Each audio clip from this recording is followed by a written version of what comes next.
जो टाइमिंग था वो 20 मिनट्स का टाइमिंग था।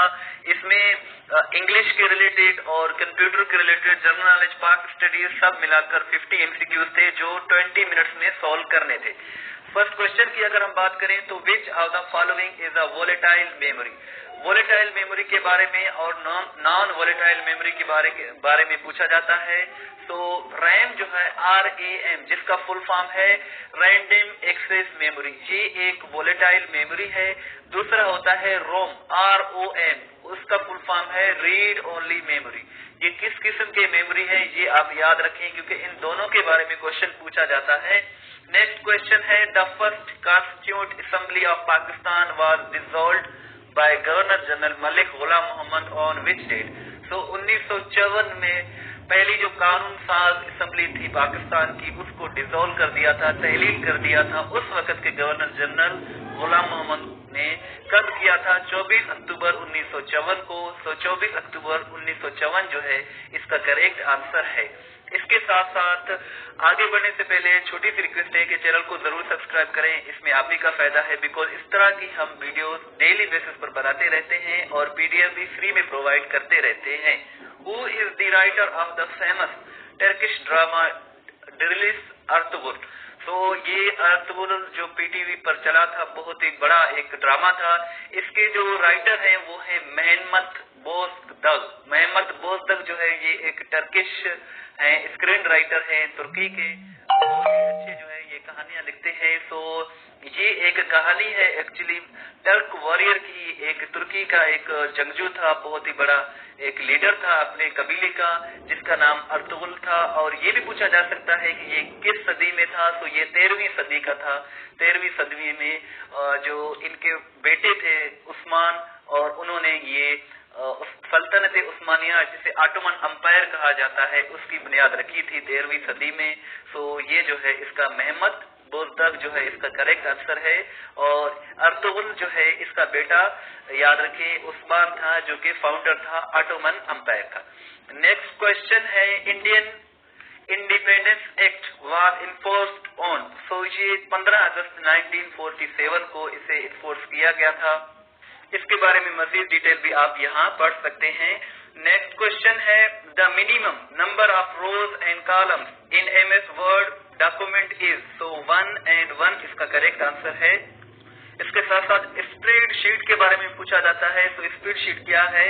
अ computer application program that displays data arranged in rows and columns is called spread sheet.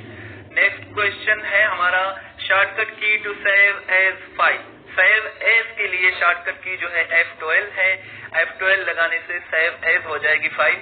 लेकिन F12 कंट्रोल F12 लगाने से जो है फाइल एक्सप्लोरर जो है उससे डॉक्यूमेंट को ओपन करने के लिए कंट्रोल F12 लगाने की जरूरत पड़ती है।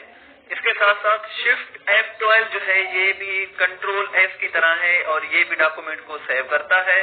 और कंट्रोल शिफ्ट F12 जो है ये डिफॉल्ट सेटिंग्स के साथ प्रिंट करता है। तो ये सारे जो है शॉर्टकट कीज आप जरूर याद रखें। Which of the following is a volatile memory. तो ये क्वेश्चन रिपीट हुआ है हमारे पास। नेक्स्ट क्वेश्चन है नेक्स्ट क्वेश्चन जो है हमारे पास वो कुछ इस तरह से है, where can the tallest building Burj Khalifa be found. Tallest building जो है बुलंद तरीन इमारत जो है दुनिया में वो दुबई में है। और इसका कंस्ट्रक्शन का आगाज 2004 में हुआ था। 5 साल के बाद 2009 में इसको कंप्लीट किया गया था। तो दुबई जो है इसका करेक्ट आंसर है। और आपसे ये क्वेश्चन है कि दुबई एक सिटी है, किस कंट्री का ये सिटी है, उस कंट्री का नाम आप काइंडली मुझे कमेंट सेक्शन में बताएं। The holy prophet peace be upon him offered first Juma prayer in which Hijri. So नबी करीम सल्लल्लाहु अलैहि वसल्लम ने पहली हिजरी को ही पहली जुमे की नमाज अदा की थी। और फर्स्ट हिजरी जो है इसका करेक्ट आंसर है। मदीना में सलात जुम्मा जो है फर्ज हुआ था मदीना में, ये भी आप याद रखें। Who was the Prime Minister of Britain during Indo-Pak partition? जब बड़े सगीर की जो तकसीम हुआ उस वक्त कौन था इंडिया ब्रिटिश का, बरतानिया का वजीर आजम कौन था? क्लेमेंट एटली। क्लेमेंट एटली जो था ये उस वक्त वजीर आजम था।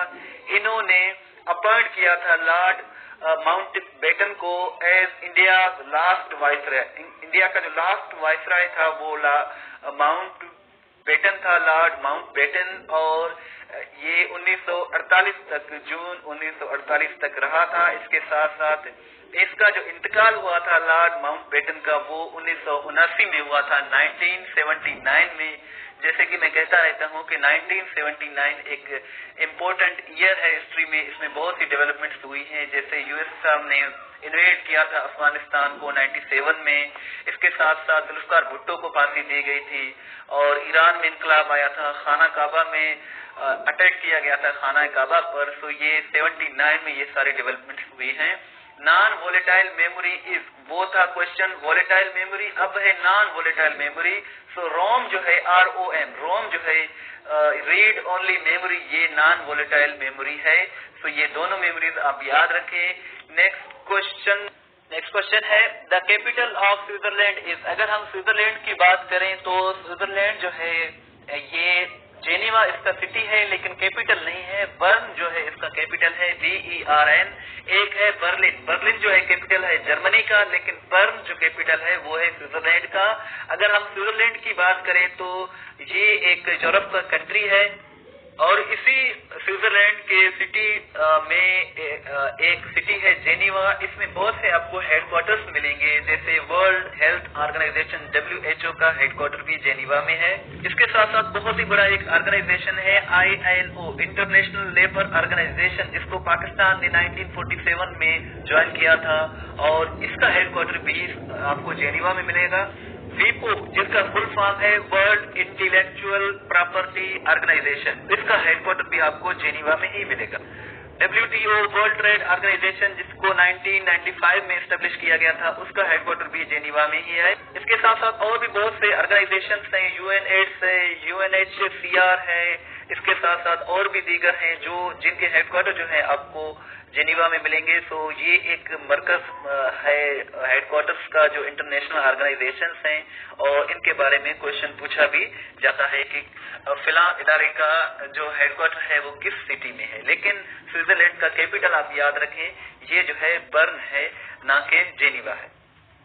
How many years did it take for the complete revelation of the Holy Quran? So 23 साल में कुरान मजीद नाजिल हुई। So 23 साल जो है इसका 23 years जो है इसका करेक्ट आंसर है, अराउंड 23 years में नाजिल हुई थी। The major part of the Holy Quran is revealed at which time? So ज्यादातर जो कुरान मजीद नाजिल हुई है रात के टाइम, नाइट की टाइम नाजिल हुई है। So नाइट जो है इसका करेक्ट आंसर है। How many articles are there in 1973 Constitution of Pakistan? Pakistan की जो 1973 की आइन है उसमें 280 आर्टिकल्स हैं। इसके साथ साथ 1956 की आइन में कितने आर्टिकल्स थे ये काइंडली आप मुझे कमेंट सेक्शन में बताएं। और 1973 की जो आइन है ये 14 अगस्त 1973 से इफेक्टिव है, और 14 अगस्त 1973 जो है इसका करेक्ट आंसर है। इसमें 280 आर्टिकल्स हैं, 12 चैप्टर्स हैं। तो ये सारी डिटेल्स आप यहाँ देख सकते हैं। वैन स्टैंड्स फॉर व्हाट? अगर हम वैन की बात करें WAN तो इसका फुल फॉर्म है wide area network, wide area network इसका फुल फॉर्म है, और ये जो है लार्ज डिस्टेंस को कनेक्ट करने के लिए इसको यूज किया जाता है। एक है LAN, LAN, इसका फुल फॉर्म है लोकल एरिया नेटवर्क, लेकिन इसका फुल फॉर्म है वाइड एरिया नेटवर्क। आपसे रिक्वेस्ट